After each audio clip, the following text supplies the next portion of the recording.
akhirnya Sini, Jimmy, datang dok. juga. 17 Agustus 1945, Indonesia menyatakan dirinya sebagai negara yang merdeka, sebagai sebuah negara berdaulat. Namun, belum genap 1 bulan usia kemerdekaan, Indonesia mendapat cobaan yang berat. Tentara sekutu yang di dalamnya ada tentara Belanda mendarat di Jakarta dan kota-kota besar lainnya di Indonesia. Bung Karno dan Bung Hatta berupaya melakukan upaya diplomatik untuk mendorong tentara sekutu bekerja profesional untuk meluruskannya saja, tidak mengutak-atik status kemerdekaan Indonesia. Namun upaya itu tidak membuahkan hasil. Bawa yang benar. Cepat, ayo, cepat. Beras itu milik kita, ayo ambil. Atas saran Jenderal Besar Sudirman, Bung Karno diminta untuk mengirim utusan khusus kepada Raisul Akbar Nahdlatul Ulama Hadratus Syekh Kiai Haji Hasyim Asy'ari di Ponpes Tebu Ireng Jombang. Tujuannya untuk meminta fatwa tentang hukum berjihad membela negara yang notabene bukan negara Islam seperti Indonesia. Assalamualaikum. Waalaikumsalam. Kiai, saya utusan dari Bung Karno. Beliau menitipkan pesan. Apa pesan Bung Karno?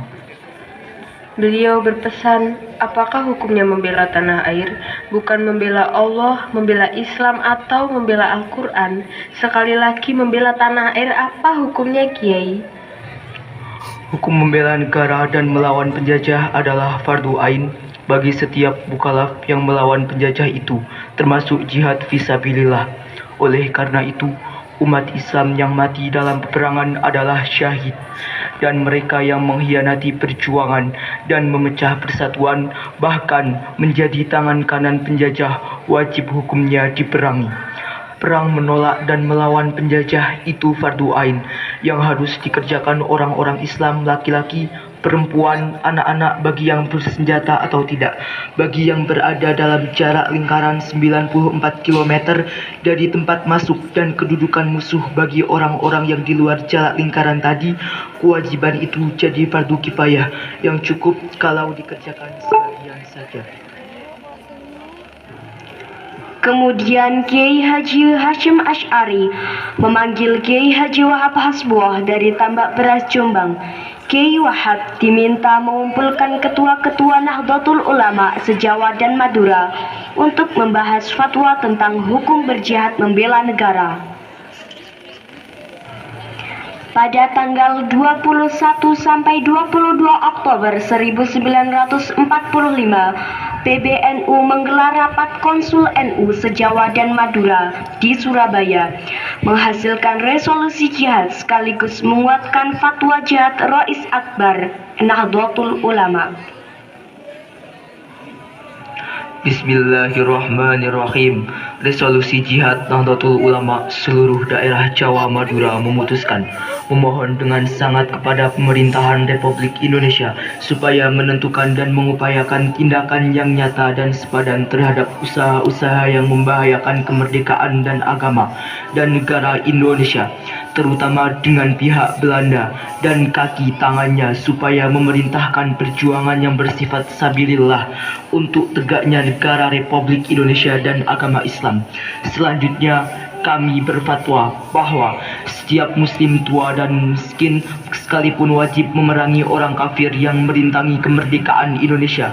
Yang kedua, pejuang yang mati dalam perang kemerdekaan Indonesia layak disebut syuhada. Dan yang ketiga, warga negara Indonesia yang memihak kepada Belanda dan sekutunya dianggap memecah belah persatuan. Oleh karena itu, layak dihukum mati. Pada tanggal 25 Oktober, pasukan Inggris mendarat di Surabaya, dipimpin oleh Brigjen Malabi.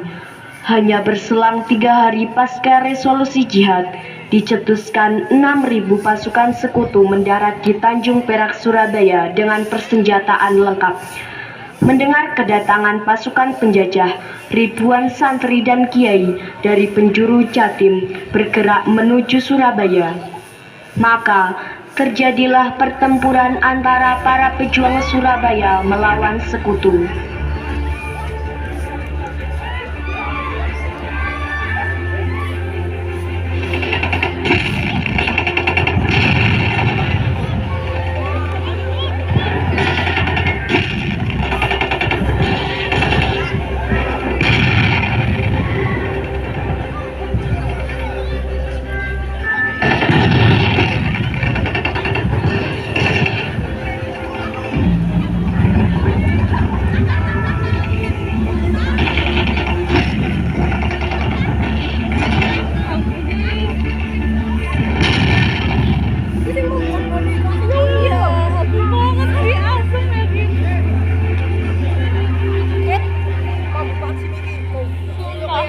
Pada tanggal 30 Oktober 1945 telah terjadi gencatan senjata antara Laskar Arek-Arek Surabaya dan pasukan sekutu Inggris.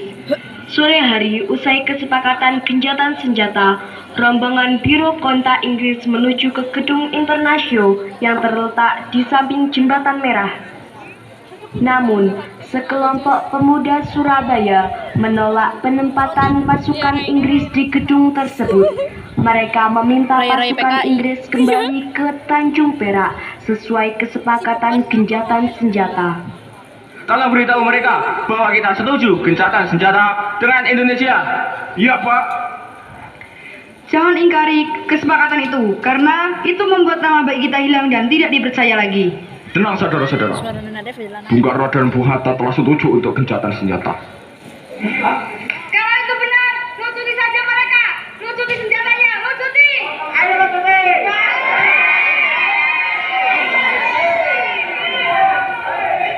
Kami menerima permintaan kalian. Saya yang akan bertanggung jawab penuh. Dan sekarang biarkan kami masuk. Mereka akan bertanggung jawab penuh. Jadi biarkan kami masuk ke dalam gedung itu.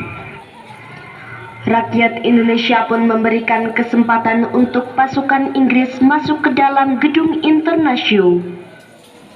Mayor, iya Pak.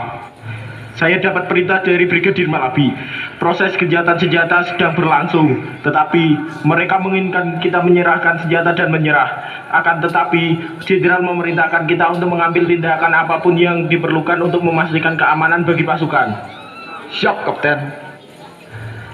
Akhirnya, terjadi ketegangan yang menyulut baku tembak. Di tempat ini secara mengejutkan, Brigjen Malabi tertembak dan mobilnya terbakar, dan gencatan senjata pun berakhir.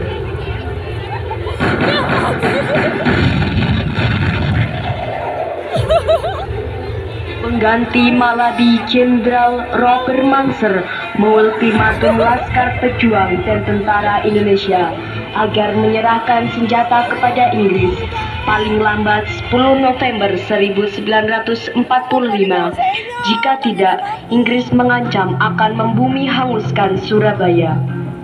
Siapa yang membunuh jenderal kami? Jenderal terbaik Inggris. Kalau kalian tidak menyerahkan pembunuh jenderal Malabi, saya katakan Laskar Pribumi harus menyerahkan senjata-senjata mereka kepada kami paling lambat 10 November. Kalau tidak, akan saya bumi hanguskan Surabaya. Mendengar ancaman itu, para komandan Laskar Hizbullah, Sabilillah, Mujahidin, TKR, dan para santri marah besar. Ada pemuda bernama Sutomo yang sering disebut Bung Tomo sowan kepada Kiai Haji Hashim Asy'ari. Ia meminta izin untuk menyiarkan dan menyebarkan resolusi jihad. Bismillahirrahmanirrahim. Merdeka! Saudara-saudara penduduk kota Surabaya, kita semuanya telah mengetahui bahwa hari ini tentara Inggris telah menyebarkan pamflet-pamflet yang memberikan suatu ancaman kepada kita semua. Kita diwajibkan untuk dalam waktu yang mereka tentukan menyerahkan senjata-senjata yang telah kita rebut dari tangannya tentara Jepang. Tetapi inilah jawaban kita. Selama pantai-pantai Indonesia masih punya darah merah yang dapat membuat secari kain putih, merah dan putih, maka selamanya itu tidak akan kita menyerah kepada siapapun juga. Allahu Akbar, Allahu Akbar, Allahu Akbar. Merdeka! Pada tanggal 10 November 1945, pertempuran kembali meluas menyambut berakhirnya ultimatum AFNEI. Perang besar pun pecah. Ribuan pejuang syahid, pasukan Kiai Abbas berhasil memaksa pasukan Inggris kocar-kacir dan berhasil menembak jatuh 3 pesawat tempur RAF Inggris. Kiai, sepak terjang Belanda semakin mengkhawatirkan. Mereka menduduki tempat-tempat strategis Allah, dan bahkan kini Belanda sudah memasuki Singosari. Allah, Dan rakyat-rakyat kecil yang tidak berdosa banyak yang menjadi korban. Masya Allah. Sepertinya Kiai kelelahan. Kiai, Kiai, Kiai, Kiai, Kiai. Inna lillahi wa inna ilaihi raji'un.